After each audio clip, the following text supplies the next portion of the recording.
ഹരേ കൃഷ്ണ, ജയ് ശ്രീറാം. ഹനുമാൻ ചാലിസയിലെ 2ാമത്തെ ശ്ലോകമാണ് ഇന്ന് നമ്മൾ നോക്കുന്നത്.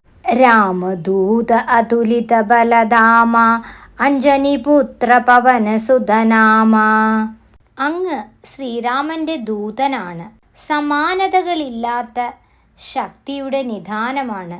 അഞ്ജനയുടെ പുത്രനായ അങ്ങ് പവനസുതൻ എന്ന പേരുകളിലും പ്രശസ്തനാണ്. സമാനതകളില്ലാത്ത ബലത്തിനുടമയാണ് ഹനുമാൻ.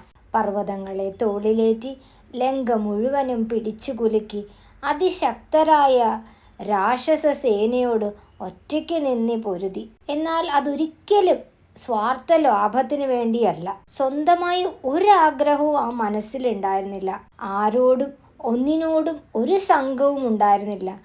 അതുകൊണ്ട് തന്നെ കെട്ടുപാടുകളിൽ നിന്നും മുക്തനായിരുന്നു.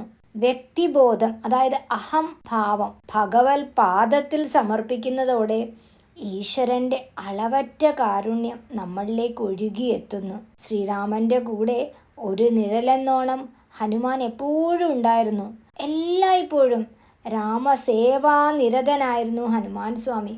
അങ്ങ് ആരാണെന്ന ചോദ്യത്തിന് മറുപടി പറയേണ്ട അവസരത്തിൽ ഹനുമാൻ സ്വന്തം ബലവീര്യങ്ങളെക്കുറിച്ചോ മഹത്വത്തിനെക്കുറിച്ചോ ഒന്നും പറയാറില്ല. ഞാൻ ശ്രീരാമൻ്റെ ദൂതനാണ് എന്ന് മാത്രമേ എപ്പോഴും അദ്ദേഹം പറയുള്ളൂ.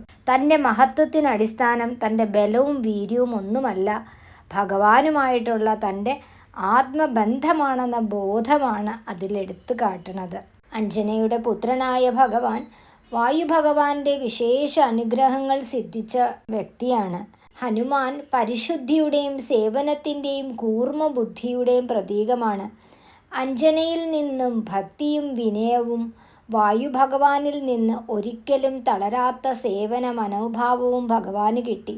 സാക്ഷാൽ മഹാദേവൻ തന്നെ അളവറ്റ ബലവും ധൈര്യവും ഹനുമാന് വരമായി നൽകി. പ്രകാരം അതുല്യ ബലവീര്യങ്ങളുടെ പ്രതീകമായിട്ടാണ് ഹനുമാൻ സ്വാമിയെ കാണുന്നത്. ഭഗവാന്റെ ആ ഒരു സേവന ഭക്തി ഭാവം നമ്മൾക്കും കിട്ടട്ടെ.